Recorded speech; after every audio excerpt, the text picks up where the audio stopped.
Okay, thank you, ha? Maraming Yan po pong si, salamat. si Adelpa, naku pa, paano hindi talaga sa dami ng kanyang blessing. At least, parang siya pinagaling ng Diyos sa buhay. Kung paano yung kanyang anak, sinayos. Ganyan po yung kapangyarihan ng Panginoon. Kapag nagkakaroon po kayo ng yung Sunday fellowship. Okay na po tayo, pasok tayo dito sana. Kay Father Antonio, Gadula. Gadula, mga Gadula to, ha. Okay, Gadula, kamusta ba ang tatay mo? Buhay pa? Matagal lang po. Patay na pareho yung dalawa? Buhay pa si Aling Kunching. Sige. Buhay pa. Sige, ito ka na. Bago po una sa lahat po, bibigay po na ako magandang hapon sa ating pong Diyos na buhay, sa ating pong Mama Mary. Sa inyo rin po, Brother Ting. At sa lahat po naman ng coordinator at mga coordinator. Paano po kayo anong naging daan? Dati Ako po ay si Brother Antonio Gadula, babae group po kami. Ang aming pong coordinator ay si Sister Evangeline Rutiles. Sa Pabahay Babae group, 2000? ang Babae 2000. Saan, yun, Santa Maria yun, Saan yun? Doon po, kaya po namin nakilala ang Panginoon dahil po sa aming coordinator. Nung wala pa kami sa Pabahay 2000, hindi pa namin kilala ang Diyos. Talaga naman, simisimba rin kami paano. Kaya po panikik po kami ng Mama Mary ang aming coordinator ay Mr. Banji. Doon po namin, nakapagbalik po kami sa Panginoon at nakalala po namin ng Diyos. At lahat po ng problema sa buhay, dinanas po namin. Lahat ng pagsubok sa buhay. Pero ngayon, nalampasan mo na pagsubok ng Makati, ano ngayon ang buhay mo yun? Ganito pa rin po. Tatlong beses na po kami napagaling dito ng ating Panginoon. Una po yung aking anak na bunso, napagaling po. Pangalawa po yung aking sister wife na may sakit sa bato. At ang pangatlo po, ako rin napagaling dito. Ano ba sakit mo ba, Antonio? Hinihingal po ako, tsaka high blood.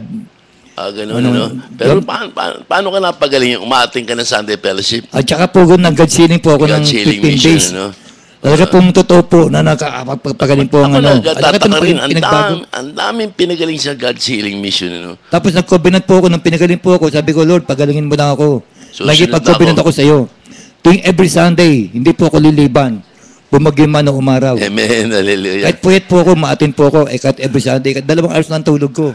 Umatin ako. Okay, thank you. Buti nakuha mo yung pamaran. Bigay naman natin kasi. Gusto ko lang yung ako ganyan din katulad ni Sis, di ba, covenant yung akin. Kaya pinagaling din ako ni Lord yung araw po yun.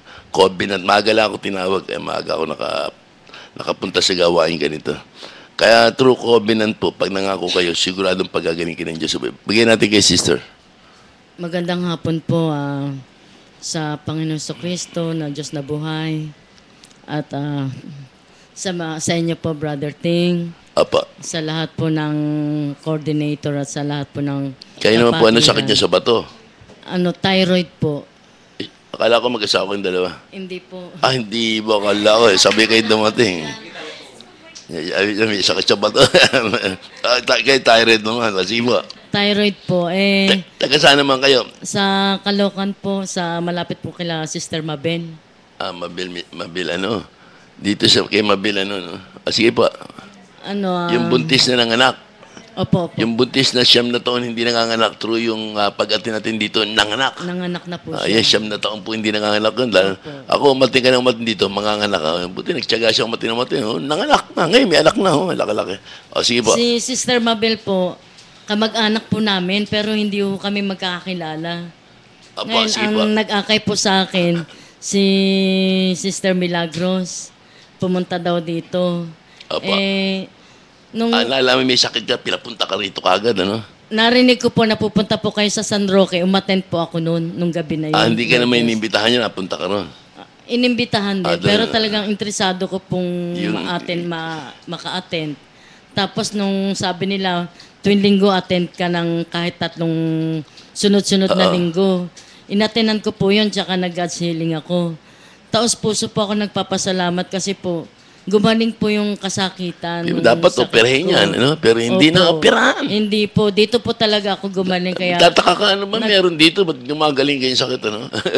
opo, yun po ang totoo. Talagang gumaling po ako dito. Kaya Wala taos namang puso- gamot, ano? Wala pong gamot. Yun lang talagang taos puso mo lang pong ibigay sa kanya yung panalangin. Kaya yun ang gusto kong iparating sa mga tagapakinig namin. Kayo mga nakikinig po, ano? Tandaan nyo, kayo mga nakikinig sa ngayon. Baka may mga bago akong natatamaan dyan. Na ano, alam nyo, pag may sakit kayo, kay Lord kayo lumapit, huwag kagad kayo lalapit sa doktor. Pangalawa lang po yung doktor. Totoo po Amen, yun. ha? Hindi ko sinasabing bawal ang doktor. Okay po yun. Kaya lang pangalawa lang. Number one, si Lord. Siya po Unahin nyo talaga muna number siya. one. Pag hindi kayo gumaling, tsaka kayo pumunta sa doktor. Pero kalimag, gumaling lang kayo, pa-doktor pa rin kayo, para makita niyo po paano kayo pinagaling ng Diyos. Amen. Nagpa-doktor po ako, pero sabing gano'n, meron thyroid. Ay, para natakot ako. Sabi ko, ayokong pumunta sa mga procedure nila. Dito na lang ako magpapagamot. Hindi, kasi, buti, Kaya- ganun ginawa. Pag may pera ka, alam mo kung may pera ka, pa-opera ka agad. Dahil may pera ka, tatakot ka mamatay. Kaya taos puso po akong pupunta rito kahit na 3:30 po ako nagising ng linggo, umaga. Makapunta lang ako dito ng maaga kasi mahirap din po Amen. kumuha ng upuan. Sabi nga, mapalad daw yung walang Opo. pera. Pag walang pera, lalapit sa Diyos. Alam mo, ang hirap na may pera, guys, sa Amerika, sa mga ibang bansa, no, maluluwag, ano? Punta kami, pagka may sakit yun, hindi mo magpapapre-over yun, doktor ka agad.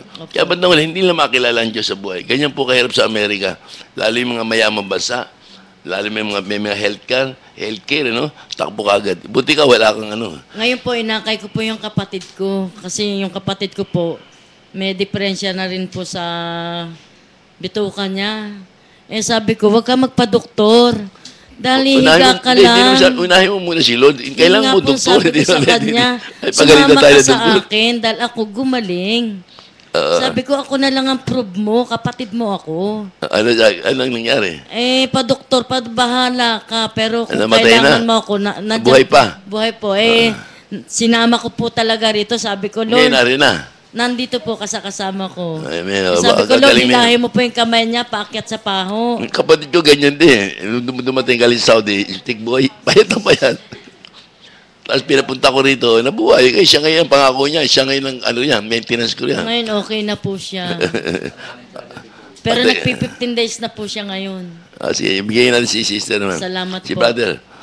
Brother Kamin, brother Juby, Olmo. Magandang hapon po sa Diyos na buhay, sa banal na Espiritu Santo. Kay Brother Tim, magandang hapon po. Apo, kumusta, paano ka ba nabago? Dati ba, nababuhay mo tsaka ngayon? Ako po, dati pong buhay ko, talagang magulo po yung buhay ko kasi po talagang noon po, talagang addict po ako sa bisyo, parati kami nag-away ng asawa ko dahil sa gawain kong masasama. Kaya nga po, nung tinawag po rito yung asawa ko, siya po ang naunang tinawag rito sa gawain ito. Tapos sabi niya sa akin, subukan ko raw na umatin dito ng 3 linggong sunod-sunod. Buti, pumayag ka naman. Kaya nga po, sinubukan ko naman na talagang Para ba na-challenge ka, no? Na-challenge Subukan po ko ako. kaya, totoo ba magbabago ko? Sige, kaya. Kaya nga po, nung talagang sinuko ko sa mahal na Diyos yung kasalanan ko, kaya nga po nagpasting ako. Nung pumasting ako, doon ko po lot sinuko yung lahat na Anong batch ka ba? Anong batch ka? Batch 35 po. Matagal-tagal pa yan. Sige, Kaya okay. nga po, nung doon po ako unti-unting binago ng Panginoon. Hanggang ngayon po, nangin isa akong martial. Kaya nga po, nagpapasalamat din ako sa Panginoon dahil sa Ang martial buhay mo ko. naman, paano nabago ngayon? Yung buhay mo sa hanap buhay, yung financial mo, ano, Yung okay financial ka ko naman? po, magaan na po ngayon yung financial ko. Hindi Kasi naman. kahit hindi Kasi wala ako, ka ng bisyo. wala po ako bisyo. Hindi ka na bisyo. Kaya nga po talagang maraming salamat sa Panginoon dahil nung January po, muli pa ako tinawag ng Panginoon dahil yung kapatid ko nagkagulo sila sa probinsya.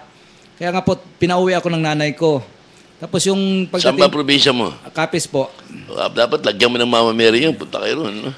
Kaya nga po, nung tinawag na po ako doon, hiningi ko sa Panginoon Diyos na buhay na magbalikan sila. Yung parating na lang po ako, yung naano ko na po na talagang sabi ko sa Panginoon, Lord, kung kalooban mo talagang kaloob mo na pabatiin mo yung kapatid ko, hinihiling ko sa oras na ito na pagdating ko, magbati na po sila. Kaya Amen. Pagdating mo, nagbati na. Kaya nga po pagdating, nagulat po ako na pagdating ko, Kabati nagbati na. na sila. Kaya Amen. maraming salamat po sa Okay, yun. Gusto ko lang sabihin sa mga listener natin. Yun po, ganun po.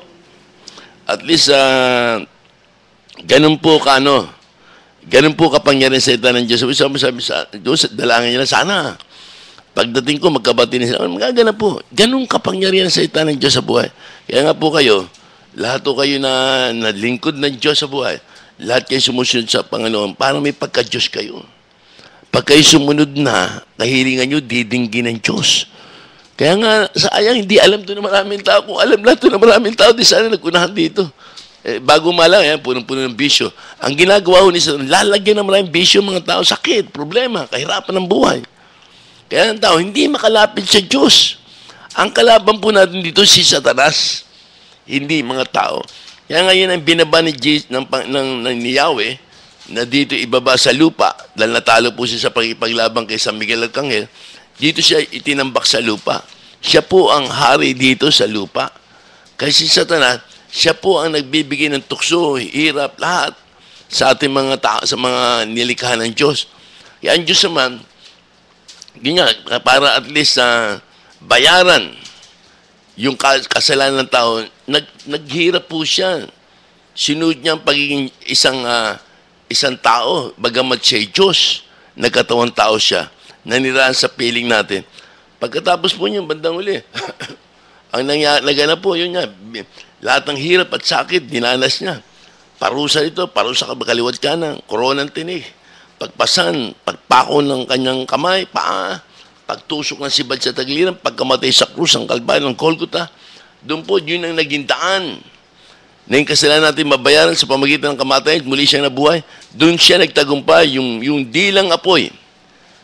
Yun po yung naging daan para maibaba sa maraming tao na naghahangad na magbago. Kaya pagka sinabi niya, magbabago na ako, susunod na ako sa Lord, bababa sa dilang apoy. Kaya kung lahat lang ng tao, susunod. Kaso nga, hindi nga nila alam paano para.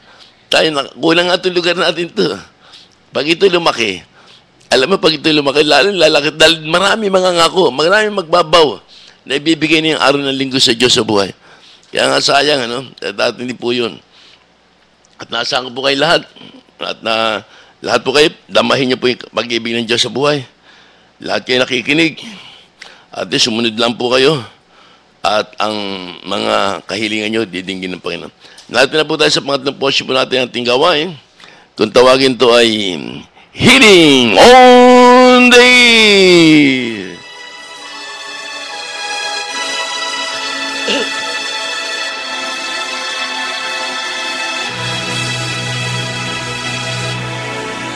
Dakilang Ama ng mga Panginoon sa lahat. Pinupuri kita, pinasasalamatan. Salamat po, Ama, sa pinagkaloob mo sa amin hirap at sakit na isinilang ka sa balat ng lupa doon sa saban ng Bethlehem na kasama mo mga hayop, mga tupa. May sa kabilaan yung Panginoon, hinahanap ka pa para patayin. Dahil alam nila, Lord, ikaw magliligtas ng buong mundo. Ililigtas mo maraming taong inalipin ni Satanas. Nangaral ka, binabato ka, tangkang patayin, nagpagaling na may sakit, bulag nakakita, pingi nakarinig, pilay lumakad, patayin na buhay. At sa kabila niyo, patuloy pa rin pagsigaw ng tao, ipako sa krus, ipako sa krus, ipako sa krus. Ganun po kasama ang tao. Bigyan mo na ng mga biyaya ng Diyos sa buhay, naroon pa sila. Dahil hindi nila alam, nakagapos sila sa galaw ng kadiliman. Wala pa nakapagpapalaya sa kanila.